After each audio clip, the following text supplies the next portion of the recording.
If you would like to speak this evening, just wave your hand or raise your hand or stand up and we'll get a microphone to you.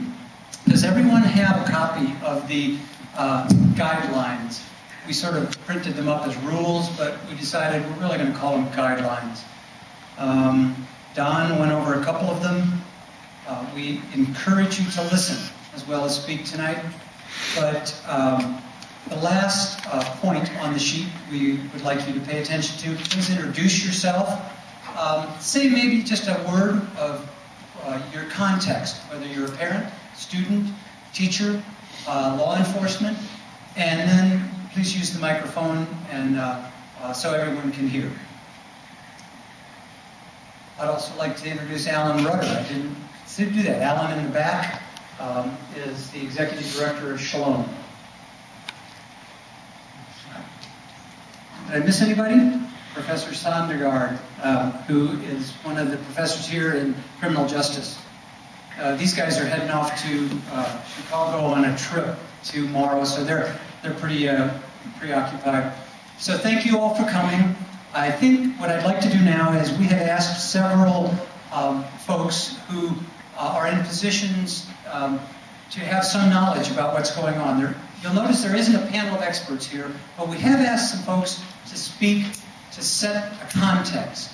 And one of those, who I would like to introduce, is the Defiance County Sheriff, Sheriff David Westrick, who will, I believe, introduce Sergeant Steve Flory, who's going to talk a little bit about the ALICE program, and you'll learn what that is if you don't already know. And is there anyone here from a local school system, either an administrator, a superintendent? Great. We would like to have you speak at the beginning, and then we're going to open it up for questions, comments, and concerns. So first I'd like to ask Sheriff Westrick. Thank you for attending. This is a very important function tonight, and I applaud Defiance College, Shalom, for giving this opportunity to talk to you. You'll find out shortly that the range goes from a big wide spectrum on how we think we should deal with the problems of violence in school and gun violence, and that's good. Not everybody should have the same plan. There should be different plans that you feel good with. For example, our friends from Edgerton are taking a different perspective than we do here in Defiance County with the ALICE program. That's good. That's what they want. If they feel comfortable with it, we feel comfortable with something else. We want you to be able to garner something from the conversations tonight that benefit all of us.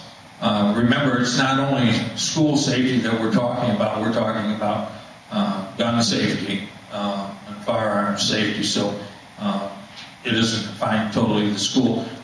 A couple of years ago, Steve Flory came to my office and asked about he and Chris Clausen if they could attend some schooling on how to deal with school violence, and have attended several schools. And this year came back from school, and they were in Hawaii for 3 months, or I think it was Fort Wayne for an hour. But anyhow, they didn't come back to work for a couple of days, but they did come back all pumped up about the ALICE program.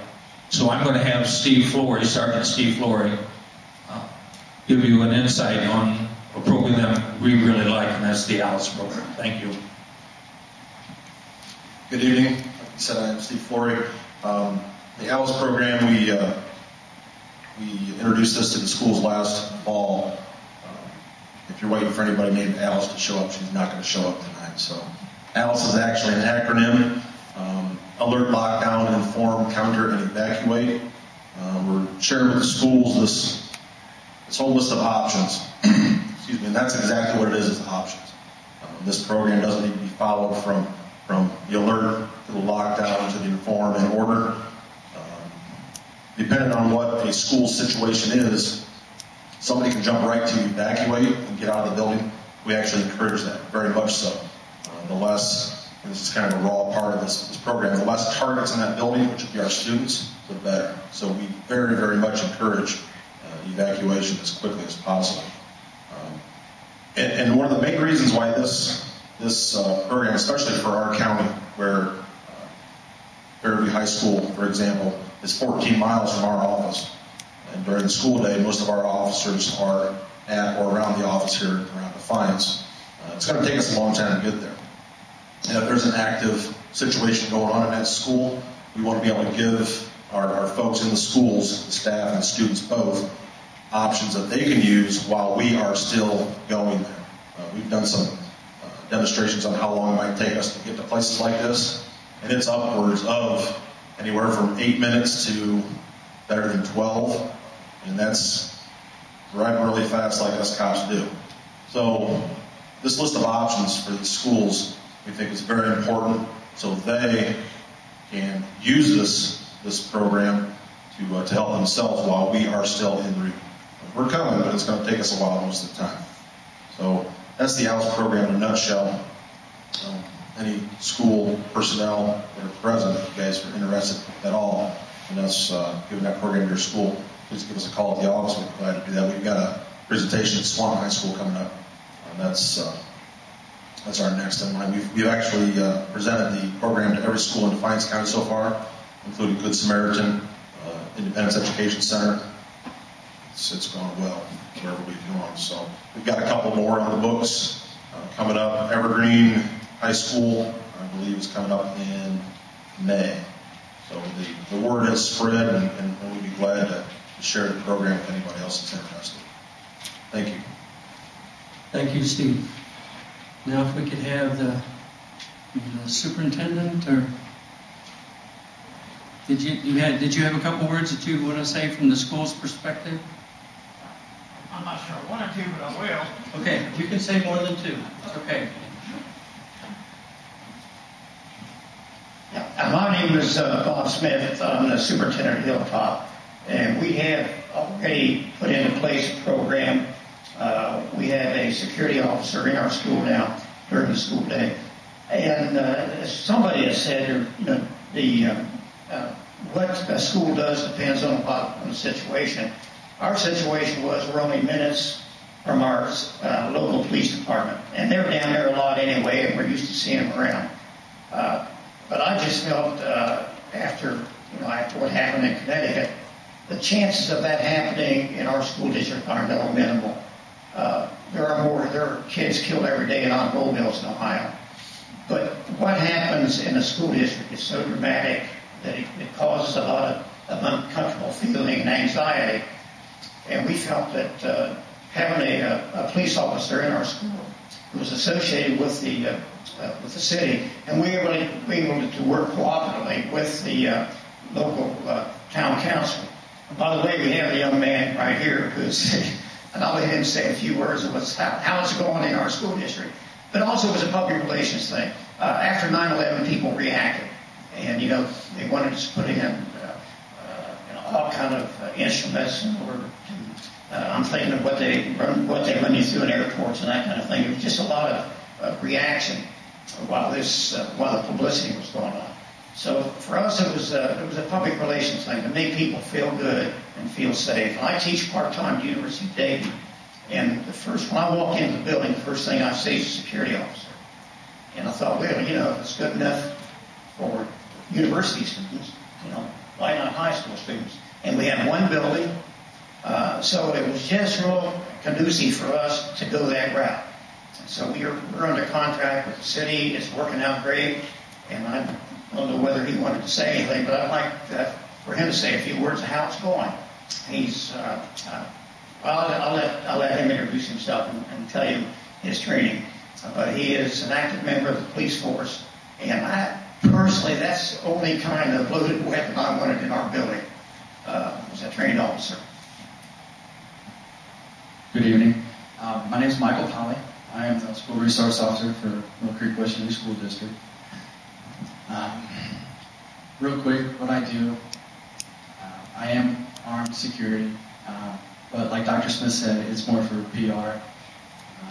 I'll go in there, try to well, right now we're kind of flying by the seat of our pants. We've never done this before. Don't really have a routine or anything. It's new to the city, it's new to the school. Hopefully with time we'll implement some kind of stranger danger, DARE program to keep kids off of drugs, give them a positive image of law enforcement. Security-wise,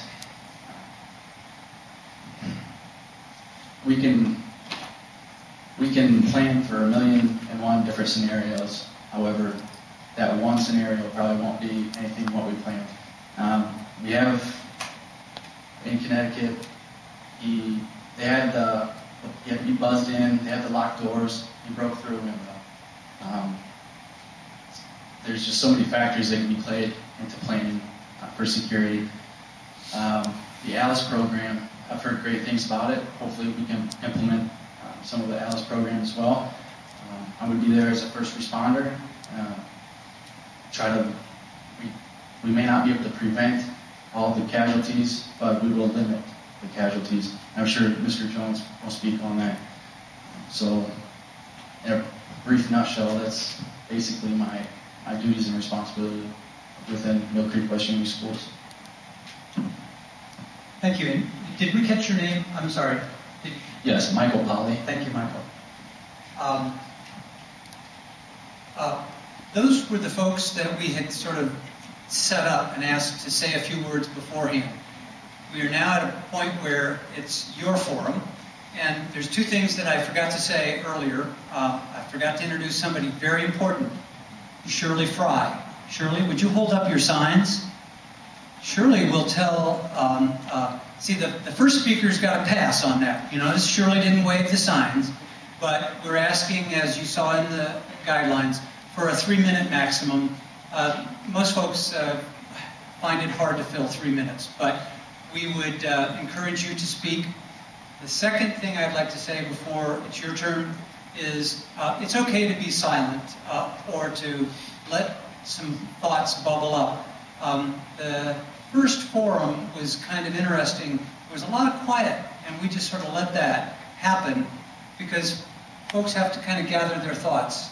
So if it's quiet for a few minutes and Don or I don't step in, that's okay. Someone will speak when the time is right. So it is your forum now at this point, and we welcome you to share your thoughts. So if you raise your hand, someone will bring you a microphone.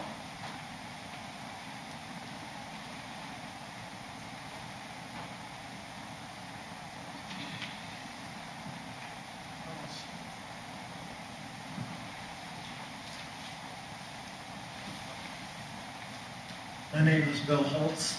I live south of Defiance, and back in the late 60s, I was a graduate of Defiance College. I actually had a little more to say than 3 minutes, so I'm going to kind of feather this in the middle. One of the things that we have not heard on the news media, we've been hearing about guns kill people, guns don't kill people. We've heard about mental illness. We've heard about bullying in school, but the one thing we haven't heard about is how can we make a school safe? And if you remember in Sunnybrook, the shooter got in through a locked door by breaking a window, and he went down through the hallway and he could look into the classrooms and he could see what he wanted to do, even though the classroom doors were locked with AK-47 or a 9mm or 44 Magnum, and open any door with a couple shots. So if he can see into a classroom and he can see what's going on, he knows the kids are trapped in there. All he's got to do is take time, get through the door, and he can go in and do the damage he wants. Now in the state of Ohio, we have 88 counties, and there's about over 600 school districts in those counties. And every one of those counties, sometime in the past or in the near future, they're looking at building new schools. Some of them have been built this year, some of them are going to be finished next year, some of them will be finished 2 years from now, and some of them are still dreams in people's eyes. But one thing we haven't tried to do yet is look at a layout of a school and say, how can we make the school hostile to a would-be shooter? Now, if he can run into a school through a window open the door and get in there. If the classroom door is locked, why not make the classroom door with one lock in the middle, which he knows about, and have it bolted the top and bottom, making a better door so one or two shots can't open the door. And then take, I'm going to need more time for that, I'm not going to get to it. And he can get in the classroom and do his damage. But if we make the door solid, it takes more time to get in. If we take and put a glass in there where the teacher can see out into the hallways and the person can't see in, then he doesn't know what's happening in the schoolroom. Now, I got students in that schoolroom. What's wrong with being able to evacuate them through a door into the adjacent classrooms like you do see sometimes in motels? So you can evacuate your people through one or two classrooms and then outside a door to get them out of the building. Now, we have the sheriff over here to say it takes him from 9 to 12 minutes to maybe get to the school. That's what you're trying to provide. That's what you're trying to establish is time. And this is what you want to do, is to have the time that the sheriff can get there and help. Thank you. Is there anyone who would like to respond to that or bring up another issue?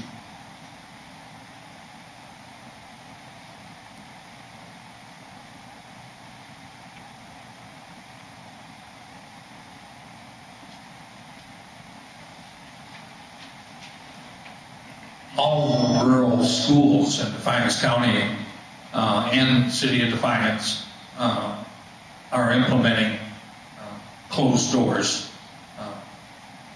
TV cameras to look at who's at the door and entry by a button. Defiance told us that their junior high had 144 doors in that school. That's almost impossible to guard, keep them locked. Any way you cut it, if someone wants to get into your school, they're going to get into their school. And getting them out, we think, is ultra important. Not to be a city duck, sorry for the expression, but a moving target and a target that's gone is a lot safer than one that's huddled, a huddled mass. So one of the things we learned a lot from Columbine. We learned about not allowing electronic devices in the school, but Columbine police and the sheriff's office had a terrible time communicating that day, and the reason they had a terrible time communicating is they did not use radios, they used cell phones. And the kids in Columbine were allowed then to take cell phones to school, and they were all calling their parents, and the police could not talk to each other because they did it via the cell phones. And we learned a lot from that, not to rely on cell phones or have more cell phone sites or not allow students to have cell phones turned on in school. You made one comment there that when they got into Sunnybrook, that they were able to shoot the kids because there was no way out. They were trapped. Could we ask you to please use the microphone Yeah. and raise your hand if you'd like to speak? You guys have been busy too. In Sunnybrook, you know that they were trapped in those classrooms once they got in the door. And when you talk about evacuating, if they got evacuated into the hallway, and that's where the shooter is at, it puts them at his disposal.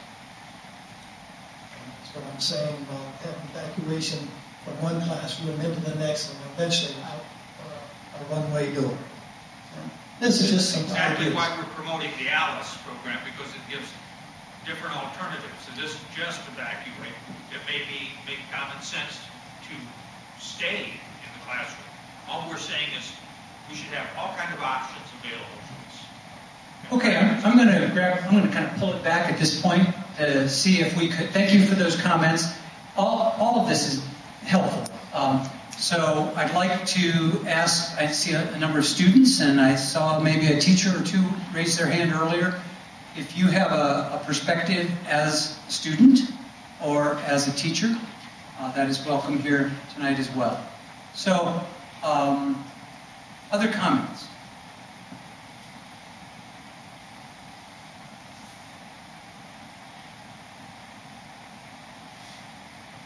Gentleman right here.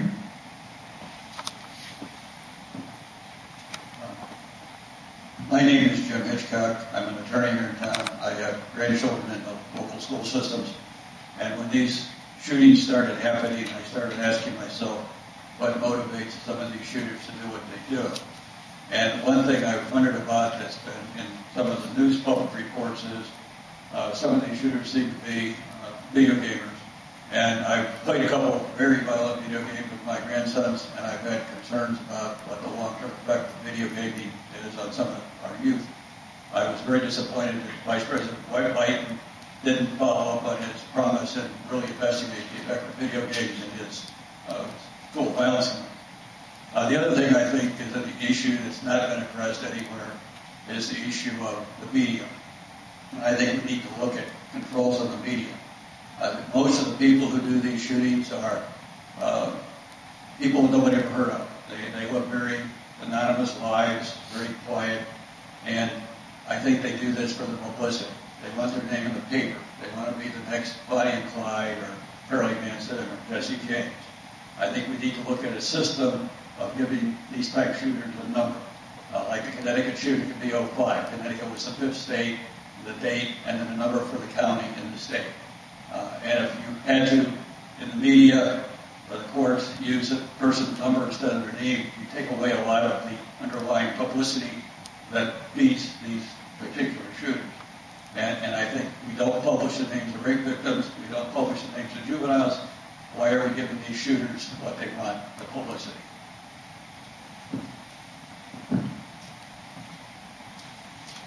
Thank you, Jim. Is there anyone else that would like to respond to this? I'd love to hear a couple students. Yes, go ahead. Hello, my name is Linda Gill, and I'm a retired educator, spending most of my education years in Hannah County schools. I've had 35 and a half years of public education. I am concerned. Most of my educational experience fell with the younger ones, K through 3. We elementary teachers are oftentimes away from the school building. We are out in the grounds. We are out doing field experiences. If anyone has been to the Liberty Center schools, then you know what my playground looked like. At any time, if someone wanted to get to my children, all they had to do was go by the track field, in the woods, aim their rifle, and shoot. Has there been anything addressed to the safety of the elementary children while they're out at play?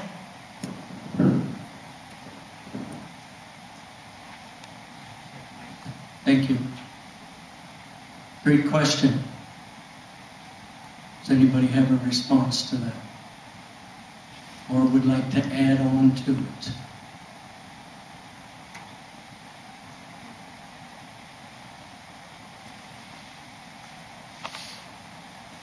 Hello, my name is Jacob. I'm a student. I'm also a vet. Served 4 years in the 82nd Airborne. I don't think when it comes to rebuilding facilities in America, the schools, making them safer, designing them safer, I simply don't think America can afford that. I don't think we can go through our whole country and re-amp our school systems. We don't have enough money to do so. And as for out in the playground, I mean, you can't stop that. How are you going to stop that unless you tell them, oh, no, you're not going outside anymore? Or you up the security and you have to pay a ton of money to for law enforcement. So how are you going to do that when we just can't afford it as a country? We can't afford to make these upgrades. Also, I think the main issue is a socialization, like the media and the kids and video games. I think That's the bottom line. It's how we socialize the kids, how we're treating them mentally. I also tutor a kid for American Reads at Defiance School, a 5th grader. I've heard his stories and how he bounces around from place to place. Who's helping this kid? No one. He can't. I'm helping him in math. I'm helping him to read. He just gets left behind. No child left behind? Yeah, right. That's just not. It's not true at all. Other than that, I think that's all I got to say. Hi, I'm Peg Kanabe. I'm an art teacher and I've been teaching for 41 years. I agree with what you just said. I'm concerned about what's happening in education, not so much about the safety, but the way we're educating our children. I think we need to nurture and help kids grow as people in addition to giving them information. And it's a cultural problem as much as it is a security problem. What are we doing about fixing our culture?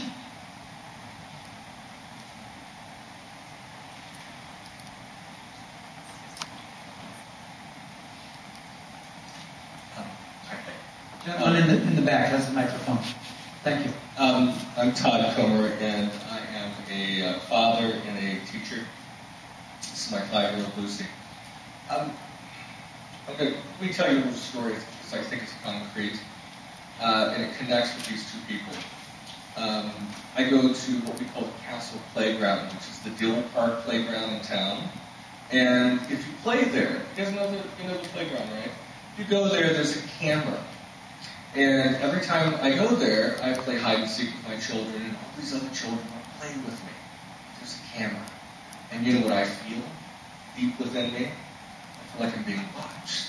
I worry that someone's going to believe that I'm a pedorist. I'm going to molest a child. If a child gets hurt, I worry. Who's watching?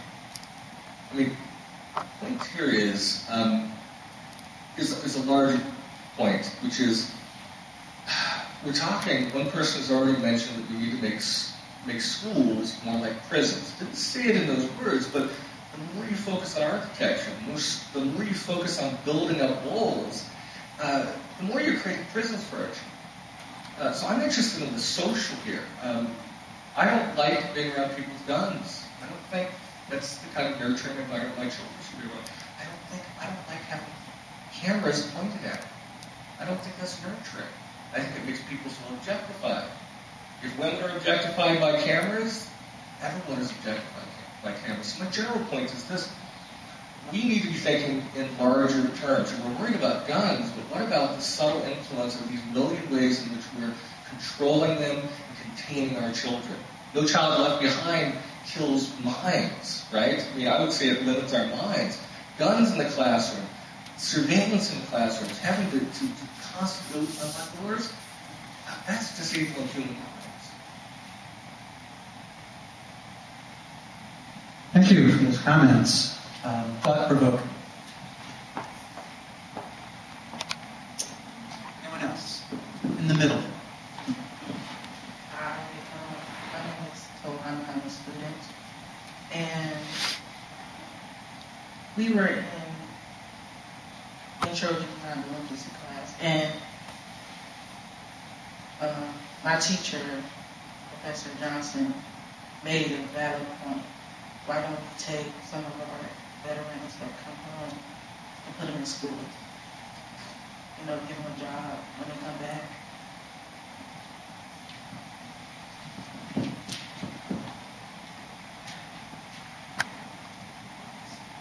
Just a statistic, I just want to say with the veterans, 22 veterans a day will commit suicide. And if there's problems where, instead of the military releasing these vets and working with them and saying, okay, here's strengths, we're going to give you a job, they just let them go, and they have no structure, and 22 veterans a day kill themselves in our country. In a country who praises their military more than any other country.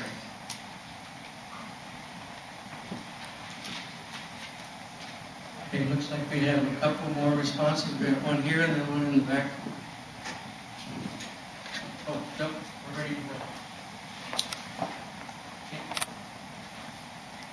Okay, my name is Chief Jeremy Jones, the Everton Police Department. Matt, you make some good points. Thank you for your service, by the way. Jacob. I thought you said Matt, I'm sorry. All right, Jacob, thank you for your service. In Edgerton, we're looking to do things a little different. As the sheriff said, we're looking at arming our staff within our schools. We're also looking at the ALICE program that Sergeant Flory instructs. We think it's a very good option. I agree with what the sheriff said. We're looking to give these educators and our people in our schools options. The only difference is our last option we have is for our staff to be armed to protect our children and themselves. We did some training at the police department, or at the Edgerton local schools a couple weeks ago, and some of it was scenario-based training. And the big thing we learned was waiting for law enforcement response if you have an active killer in your building is not a viable option. Sergeant Flory said it takes 8 minutes to get to Fairview from here. That's a lifetime. You sit and watch for 8 minutes and imagine you being in this building being shot at for 8 minutes. That's just a lifetime. In our training program, we had responses just down a hallway using airsoft guns. Anywhere from 14 to 20 seconds was the response. And in that 14 to 20 seconds, our role-playing active killer could go around that room and kill everybody in that room twice. 2 times. So waiting for the law enforcement just wasn't a good option. You're going to have a tragedy if you have a killer in your building. All we're going to look to do is hopefully minimize it. You can't make the schools secure. I think, like Jacob said, that it just costs too much. Schools don't have money as it is. And then you have the factor of, you look at the Columbine and those type of shootings. The killers were students. They belong there. How do you keep them out? So we're going a different route in Edgerton. We're doing a lot of training. It's not based on just putting a teacher, giving them a CCW, sliding a gun across the table to them. We're going to do quite a bit of training with them. And, in the state of Ohio, we give people the ability to have a concealed carry permit, carry a handgun to protect themselves and their families. I guess all we're doing in Edgerton is looking to give our educators, they're already in the schools. I like the idea of hiring the vets, but like what Jacob said, several come back with issues. These are people we trust that are already in the schools, so we're looking to arm them. I see your sign. Thank you, Chief.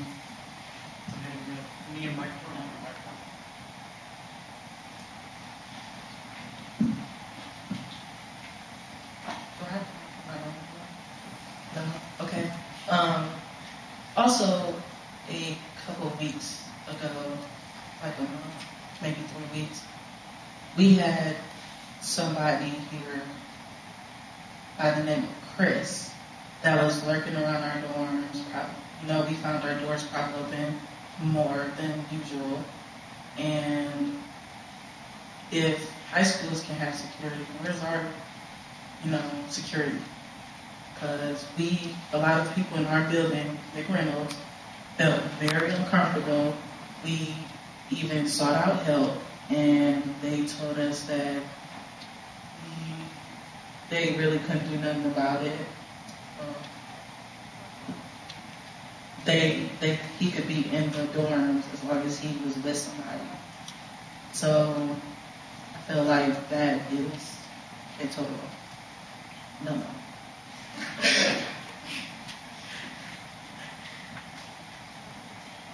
Okay. Anybody want to respond to the last couple?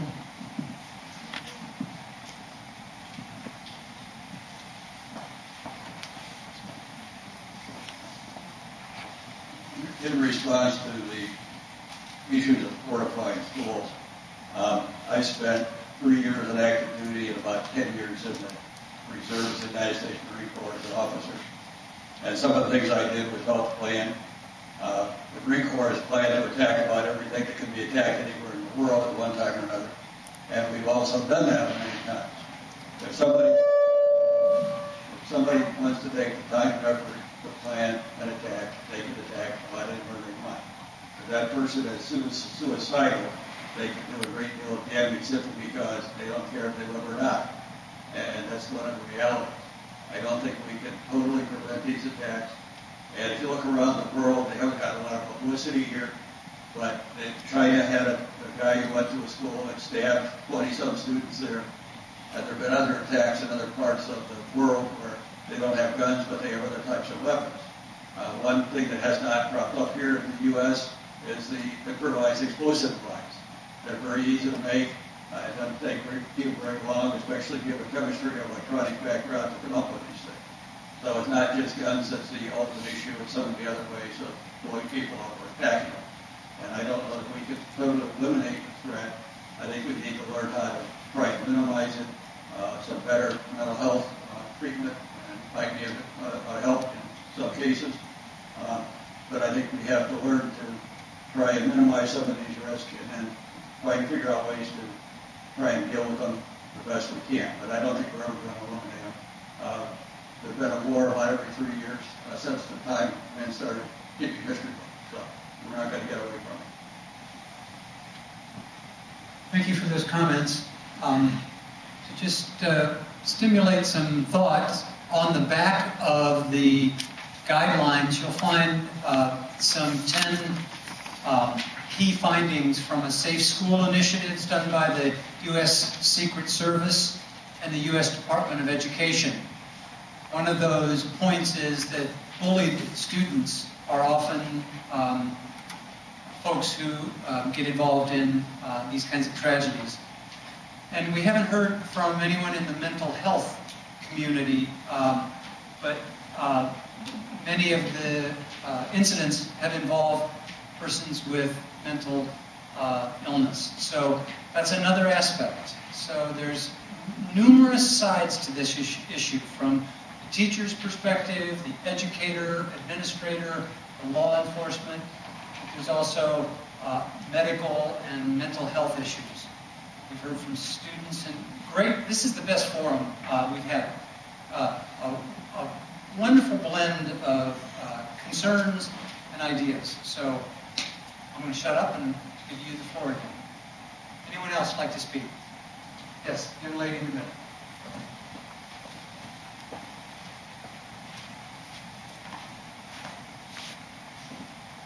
My name is Tawan as well. I just have a general comment that I believe it is hard for both of them to exist hand in hand in today's society or generation, with or privacy or freedom as opposed to safety and protection.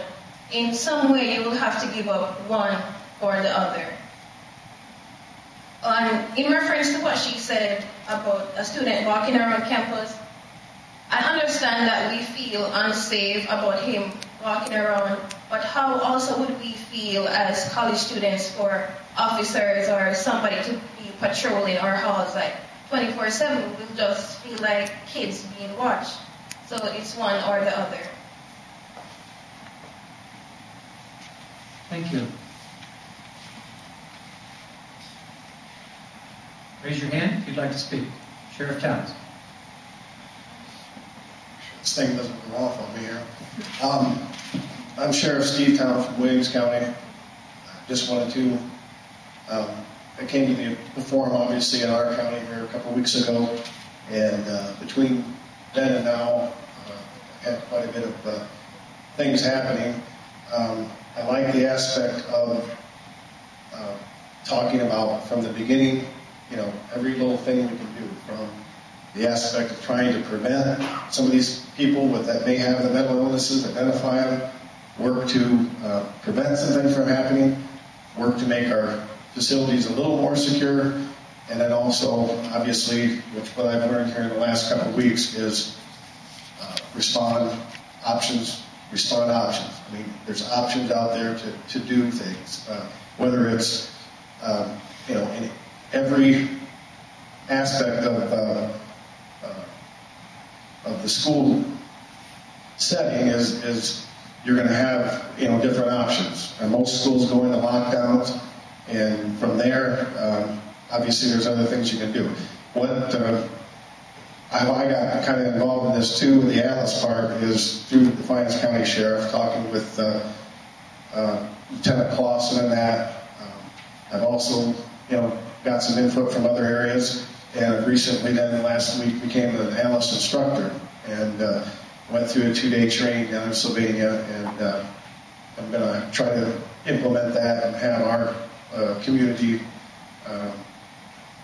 hopefully adopt that, and we'll be able to give people options.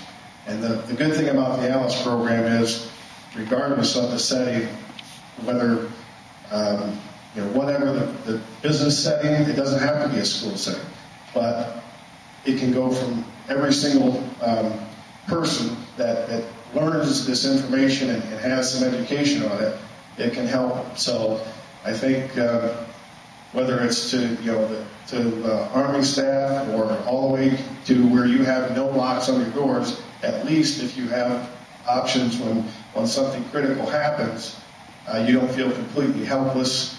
And it's been a proven fact through all of this that when you do something, your chances of surviving are better. So I look forward to working with all the different organizations, and obviously we've got a lot of work to do. So it'll be something that we have to do as a community though too. So appreciate the participation, the opportunity to talk, and also I'm a DC alum here, so I want to come down and see the campus again. So.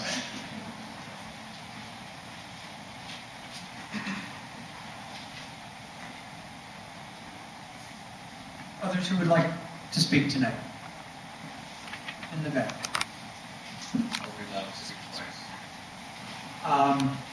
We'll take a vote on it. Yes. The vote was yes. I'm sure police officers will appreciate you saying this, but strangely enough, the easy question is the question of they show up at the door with guns. I know it's a tough question, but isn't the really, really tough question the cultural question, right? Why did they show up? Follow me? I mean, isn't that the tough question? Isn't that the one that deserves serious thought? I mean, it's easy to say, okay, we need bigger guns, we need to have cameras. I'm sorry, it is relatively easy to say that. It's much harder to ask, why do they do this? How is society in Northwest Ohio constructed in such a way that someone would do such a thing, right? I mean, that's the question. I think we should be brainstorming about what's problematic about our culture that someone would get a gun and go to school with it. That's the tough question, I think. All right, I see some hands over here. Hi, my name is Roger Molnar. I live in Defiance pretty much most of my life. I've had a lot of discussions about security issue on Facebook and with friends and everything. One of the biggest things that concerns me is that it's broken down between more guns and no guns. There's a lot of other options out there. There's many less than lethal weapons that are available, but it's never talked about. It's either more guns or no guns. And using less than lethal weapons, even allowing them in schools, could stop somebody, just could stop an incident without killing. And one other thing about guns in schools is accidents happen. And when you have an accident with a gun, you can't fix it. These less than lethal weapons that are out there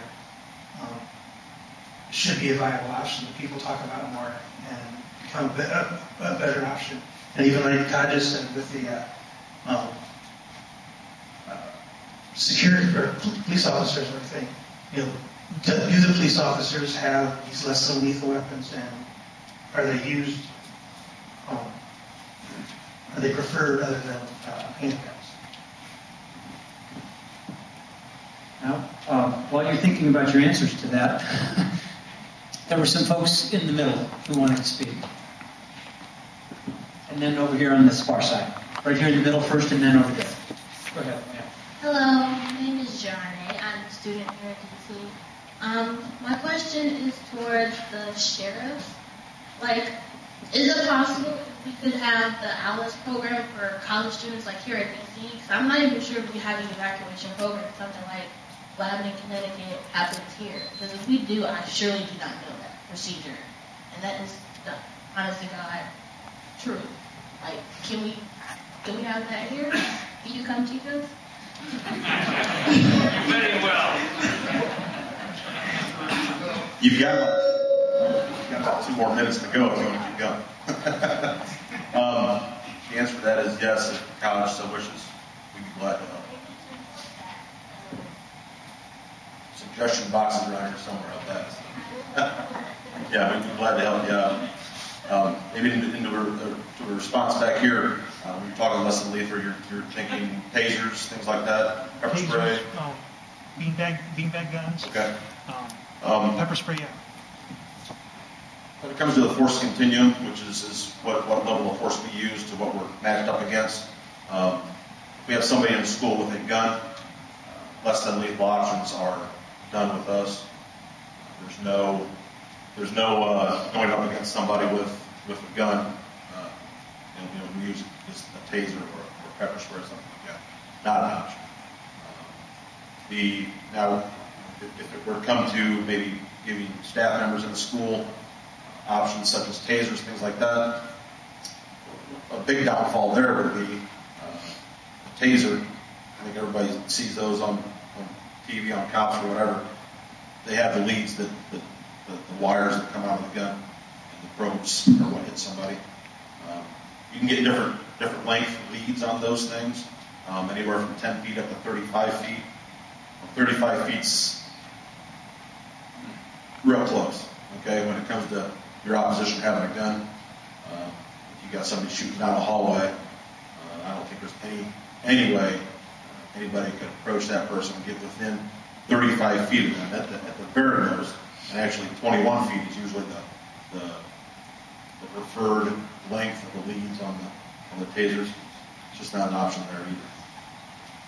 I'm not so sure that more guns would be the answer there. But again, to pump up Alice again, and kind of back to Mr. Holtz's comment about Alice, he had mentioned fortifying doors. And we do a drill in the Alice program that has to do with fortifying doors. I'm sure you probably went over that. Sheriff Towns went over that when they went through. But we went through a drill. Our instructor said, okay, you guys, we were in a classroom setting. We had 25 people in our class. Said, all right, you guys have 1 minute to barricade this door. And it was an outward swinging door out to the hallway. Yes, you have 1 minute to barricade this door so I can't get in. And he started walking out. One of the guys in the back of the room said, hey, can we use the file cabinets over here? And he said, okay to mess the room up? He goes, yep, now you have 50 seconds. Better hurry. And we moved almost every piece of movable furniture in that room against that door in less than a minute, which, when it comes to fortifying the door, that would be a big, big help. And that's part of the Alice. That's part of what we teach in Alice to help lock that door down.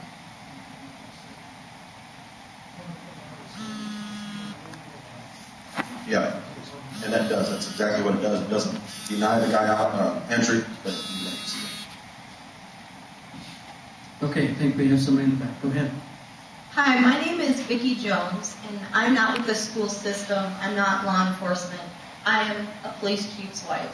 So I am for arming the school staff. As we all know, we live in a crazy society, and it's unfortunately it's sad that we have to have this conversation at all. But my comment is for you. Here, sorry,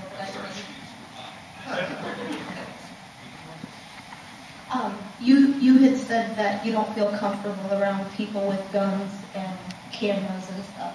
But I guess if your child is at school and if there is a situation where you have an active shooter, you would, I guess, what is an alternative? You know, what? Use the microphone, please. The larger question is this. Do we recreate, do we change every single individual's life in this country? Is that what, are we willing to do that? After 9/11, we were scanned. We could be seen nude, walking through these scanners, right? I think they actually got rid of this one. Is the violence, which again, no one's talking about culture at any length, right? Is the violence such, is it so bad that every single one of us is willing to give up personal freedom? I have to tell you, me personally, I'd rather have the freedom, I'd rather have my children have the opportunity to play without being watched, to be free. Yes. Okay, is there any response to